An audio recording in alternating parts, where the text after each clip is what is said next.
ನಮಸ್ಕಾರ ವೀಕ್ಷಕರೇ, ಇಡೀ ವಿಶ್ವಕ್ಕೆ ಬೆಳಕನ್ನು ಕರುಣಿಸುವಂತಹ ಸೂರ್ಯದೇವರ ಮಹಿಮೆ ಅಪಾರವಾದದ್ದು. ಸ್ವತಃ ಪ್ರಭು ಶ್ರೀಕೃಷ್ಣ ಪರಮಾತ್ಮರೇ ಸೂರ್ಯನಿಗಿಂತ ಬೇರೆ ದೇವರಿಲ್ಲ ಎಂದು ಹೇಳುವ ಮೂಲಕ ಸೂರ್ಯದೇವರ ಮಹಿಮೆಯನ್ನು ಕೊಂಡಾಡಿದ್ದಾರೆ. ಸೂರ್ಯನಿಲ್ಲದೆ ನಮ್ಮ ಬದುಕಿಲ್ಲ. ಸೃಷ್ಟಿಯಲ್ಲಿನ ಎಲ್ಲಾ ಜೀವರಾಶಿಗಳ ಅಳಿವು ಉಳಿವು ಸೂರ್ಯನನ್ನೇ ಅವಲಂಬಿಸಿರುತ್ತದೆ. ಜ್ಯೋತಿಷ್ಯ ಶಾಸ್ತ್ರದ ಪ್ರಕಾರ ಗ್ರಹಗಳಲ್ಲಿಯೇ ಸೂರ್ಯಗ್ರಹ ಬಹಳ ಮುಖ್ಯವಾದದ್ದು. ಈತನನ್ನು ಗ್ರಹಗಳ ರಾಜ ಎಂದೇ ಪರಿಗಣಿಸಲಾಗುತ್ತದೆ.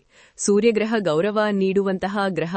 ಜಾತಕದಲ್ಲಿ ಸೂರ್ಯ ಬಲವಾಗಿದ್ದರೆ ವ್ಯಕ್ತಿ ಪ್ರಗತಿಯನ್ನು ಹೊಂದುತ್ತಾನೆ, ಖ್ಯಾತಿಯನ್ನು ಗಳಿಸುತ್ತಾನೆ ಮತ್ತು ಆರೋಗ್ಯವಂತನಾಗಿರುತ್ತಾನೆ. ಸಕಲ ಜೀವರಾಶಿಗಳಿಗೂ ನವಚೈತನ್ಯವನ್ನು ತುಂಬುವಂತಹ, ಕಣ್ಣಿಗೆ ಕಾಣುವಂತಹ ಪ್ರತ್ಯಕ್ಷ ದೇವರಾದ ಸೂರ್ಯನಾರಾಯಣರನ್ನು ಆರಾಧಿಸುವಂತಹ ಪರ್ವಕಾಲವೇ ರಥಸಪ್ತಮಿ. ಮಾಘ ಮಾಸದ ಶುಕ್ಲಪಕ್ಷದ ಸಪ್ತಮಿಯ ತಿಥಿಯನ್ನೇ ರಥಸಪ್ತಮಿ ಎಂದು ಕರೆದು ಆಚರಣೆ ಮಾಡಲಾಗುತ್ತದೆ. ಕೆಲವು ಕಡೆಗಳಲ್ಲಿ ಮಾಘಸಪ್ತಮಿ, ಆರೋಗ್ಯ ಸಪ್ತಮಿ, ಅಚಲ ಸಪ್ತಮಿ, ಅರ್ಕ ಸಪ್ತಮಿ, ಭಾನು ಸಪ್ತಮಿ ಎಂಬೆಲ್ಲಾ ಹೆಸರುಗಳಿಂದ ಈ ದಿನವನ್ನು ಆಚರಿಸಲಾಗುತ್ತದೆ. ಸೂರ್ಯದೇವರ ಪೂಜೆಯೇ ಈ ರಥಸಪ್ತಮಿ ದಿನದ ಮುಖ್ಯ ಆಚರಣೆಯಾಗಿರುತ್ತದೆ. ಈ ದಿನದಲ್ಲಿ ನಡೆಸುವಂತಹ ಕೆಲಸ ಕಾರ್ಯಗಳು ಹಾಗೂ ಮಾಡಿಕೊಳ್ಳುವಂತಹ ಕೋರಿಕೆಗಳೆಲ್ಲ ಫಲಪ್ರದವಾಗಿರುತ್ತವೆ. ರೋಗ ನಿವಾರಣೆಯನ್ನು ಬಯಸುವವರು, ದೇಹದಾಢ್ಯವನ್ನು ಬಯಸುವವರು ಹಾಗೂ ಆರೋಗ್ಯವನ್ನು ಬಯಸುವವರು ರಥಸಪ್ತಮಿಯ ಸುದಿನ ಸೂರ್ಯದೇವರ ಆರಾಧನೆಯನ್ನು ಕೈಗೊಳ್ಳಬೇಕು. ಪ್ರಸ್ತುತ ವರ್ಷ ಅಂದರೆ 2026ರಲ್ಲಿ ರಥಸಪ್ತಮಿ ಜನವರಿ 25ನೇ ತಾರೀಕು ಸೂರ್ಯನವಾರವಾದ ರವಿವಾರದಂದೇ ಬಂದಿರುವುದು ಬಹಳ ವಿಶೇಷವಾಗಿದೆ. ರಥಸಪ್ತಮಿಯಂದು ತಲೆಯ ಮೇಲೆ 7 ಎಕ್ಕದೆಲೆಗಳನ್ನು ಇಟ್ಟುಕೊಂಡು ಸ್ನಾನ ಮಾಡಿದರೆ ಮುಂದಿನ 7 ಜನ್ಮಗಳ ಪಾಪ ಮತ್ತು ರೋಗಗಳು ದೂರವಾಗುತ್ತವೆ ಎಂಬ ನಂಬಿಕೆಯಿದೆ. ಇದು ಕೇವಲ ಮೂಢನಂಬಿಕೆಯೇ ಅಥವಾ ಇದರ ಹಿಂದೆ ಆಧ್ಯಾತ್ಮಿಕ ವಿಜ್ಞಾನವಿದೆಯೇ? ಬನ್ನಿ ಇಂದಿನ ಈ ವಿಶೇಷ ವಿಡಿಯೋದಲ್ಲಿ ಸಂಪೂರ್ಣವಾಗಿ ತಿಳಿಯೋಣ. ರಥಸಪ್ತಮಿಯ ಮಹತ್ವ. ಮಾಘ ಮಾಸದ ಶುಕ್ಲಪಕ್ಷದ ಸಪ್ತಮಿಯ ದಿನ ಕಶ್ಯಪ ಮಹರ್ಷಿ ಮತ್ತು ಅದಿತಿ ದೇವಿಯರ ಪುತ್ರರಾಗಿ ಸೂರ್ಯದೇವರು ಜನಿಸುತ್ತಾರೆ. ಜನಿಸುತ್ತಿದ್ದಂತೆಯೇ ಸೂರ್ಯದೇವರು 7 ಕುದುರೆಗಳು ಎಳೆಯುವ ರಥವನ್ನೇರಿ ಬಂದು ಜಗತ್ತಿಗೆಲ್ಲ ಬೆಳಕನ್ನು ನೀಡಿದರಂತೆ. ಆದ್ದರಿಂದಲೇ ಈ ದಿನವನ್ನು ರಥಸಪ್ತಮಿ ಎಂದು ಕರೆದು ಆಚರಣೆ ಮಾಡಲಾಗುತ್ತದೆ. ಈ ದಿನದಿಂದ ಸೂರ್ಯದೇವರ ಚಲನೆಯಲ್ಲಿ ಬದಲಾವಣೆಯಾಗಿ ಉತ್ತರಾಯಣದ ಫಲಗಳು ಪೂರ್ಣವಾಗಿ ಲಭಿಸಲು ಪ್ರಾರಂಭಿಸುತ್ತವೆ. ಚಳಿಗಾಲ ಕಡಿಮೆಯಾಗಿ ಬಿಸಿಲು ಚುರುಕಾಗುತ್ತದೆ. ಸೂರ್ಯದೇವರನ್ನು ಆರೋಗ್ಯಕಾರ ಎಂದು ಕರೆಯಲಾಗುತ್ತದೆ.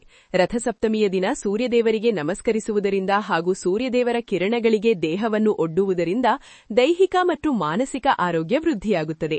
ಆದ್ದರಿಂದಲೇ ರಥಸಪ್ತಮಿಯ ದಿನವನ್ನು ಆರೋಗ್ಯ ಸಪ್ತಮಿ ಎಂದು ಕರೆಯಲಾಗುತ್ತದೆ. ರಥಸಪ್ತಮಿ ದಿನದ ಆಚರಣೆಗಳು.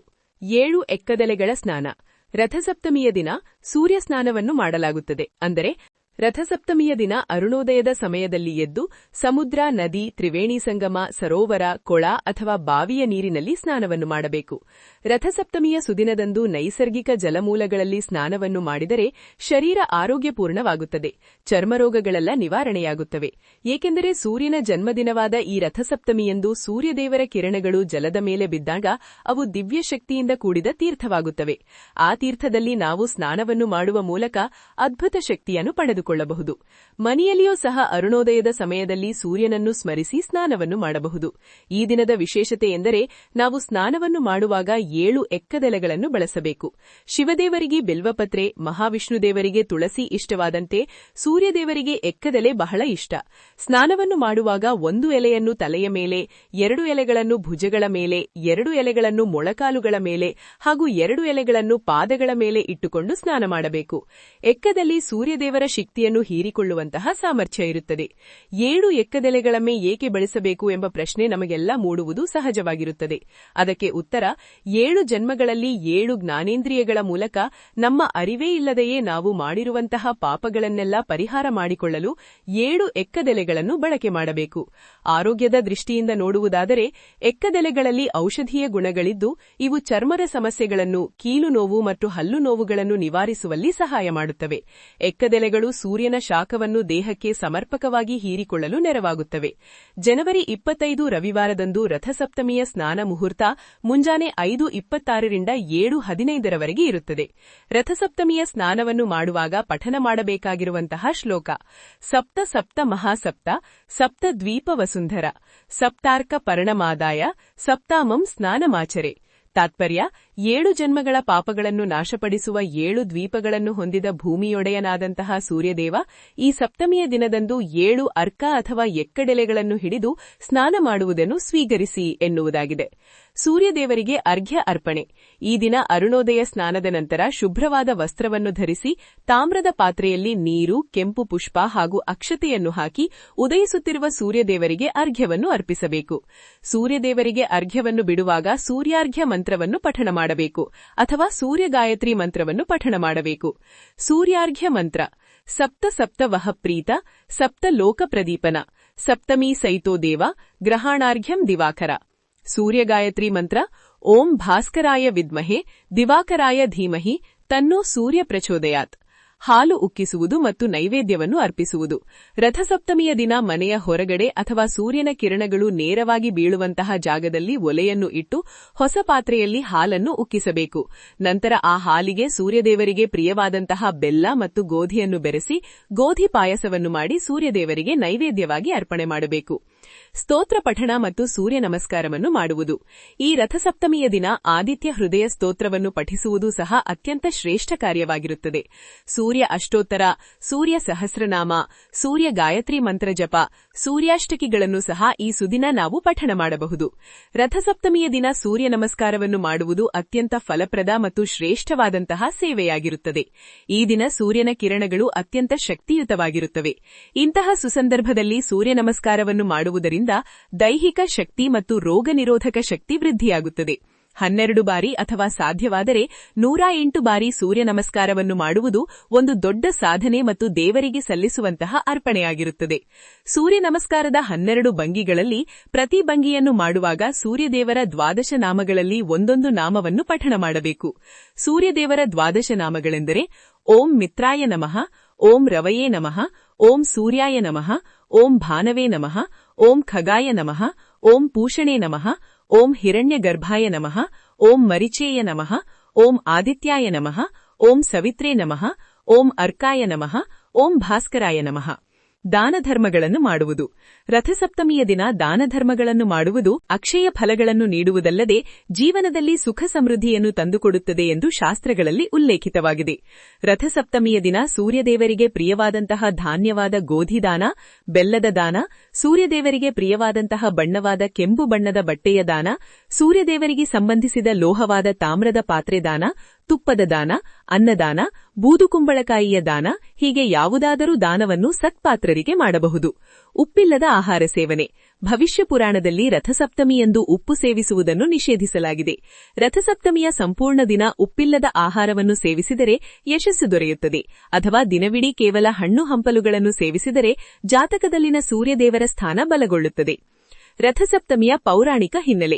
ರಥಸಪ್ತಮಿಯ ದಿನ ಸೂರ್ಯದೇವರನ್ನು ಆರಾಧನೆ ಮಾಡುವುದರಿಂದ ದೊರೆಯುವಂತಹ ಪುಣ್ಯಫಲಗಳ ಬಗ್ಗೆ ಅನೇಕ ಪುರಾಣ ಕಥೆಗಳಿವೆ.